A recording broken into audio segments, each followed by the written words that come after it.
Om Swastiastu, salam sehat dan bahagia. Saya Made Nopilawati, bertugas di SD Negeri 1 Pongparu, Kabupaten Buleleng, Bali, calon guru penggerak Angkatan 7. Kali ini saya akan memaparkan demonstrasi kontekstual tentang filosofi pendidikan Ki Hajar Dewantara, implementasinya di sekolah, beserta tantangan dan solusinya. Siapa itu Ki Hajar Dewantara? Ki Hajar Dewantara adalah sosok yang juga dikenal sebagai Bapak Pendidikan Nasional. Nama asli beliau adalah Raden Mas Wardi Suryaningrat. Di bidang pendidikan, Ki Hajar Dewantara mendirikan perguruan taman siswa. Ki Hajar Dewantara lahir di Pakualaman 2 Mei 1889. Untuk mengenang jasa beliau terhadap pendidikan di Indonesia, maka setiap tanggal 2 Mei ditetapkan dan diperingati sebagai Hari Pendidikan Nasional. Tujuan pendidikan menurut KHD adalah menuntun segala kodrat yang ada pada anak-anak agar mereka dapat mencapai keselamatan dan kebahagiaan yang setinggi-tingginya, baik sebagai manusia maupun sebagai anggota masyarakat. Dalam proses menuntun, anak diberi kebebasan, namun pendidik sebagai pamong memberi tuntunan dan arahan agar anak tidak kehilangan arah dan membahayakan dirinya. Seorang pamong dapat memberikan tuntunan agar anak dapat menemukan kemerdekaannya dalam belajar. Selanjutnya, menurut beliau, pendidikan sebagai taman, tempat persemaian benih-benih kebudayaan, dan tempat bertumbuhnya nilai-nilai kemanusiaan.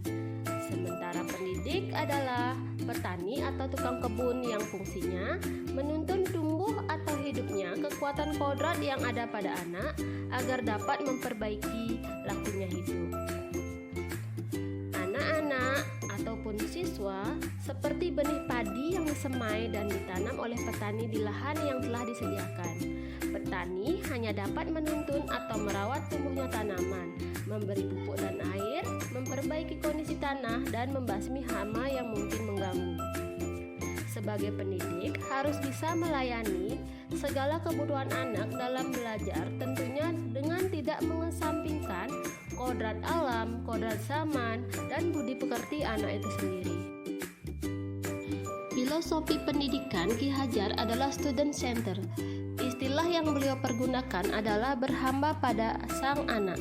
Jadi, apapun yang kita lakukan sebagai pendidik itu adalah semuanya berpihak pada anak.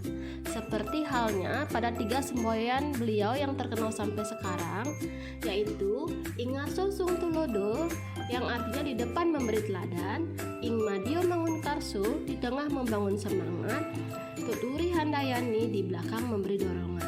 Jadi, melalui pendidikan yang berpihak pada anak akan tercipta pembelajaran yang menyenangkan. Pendidikan yang berpihak pada anak tentunya juga akan menciptakan kemerdekaan anak dalam belajar.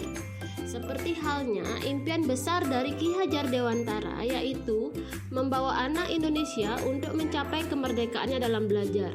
Hal ini merdeka dalam berkreasi, berinovasi, dan bereksplorasi. Untuk mencapai tujuan pendidikan di sekolah, saya menerapkan pembelajaran yang berpihak pada anak dengan menuntun dan memotivasi siswa sesuai dengan minat dan bakatnya, membantu siswa dalam belajar, menciptakan pembelajaran yang sesuai dengan kodrat alam dan kodrat zaman berdasarkan karakteristik peserta didik.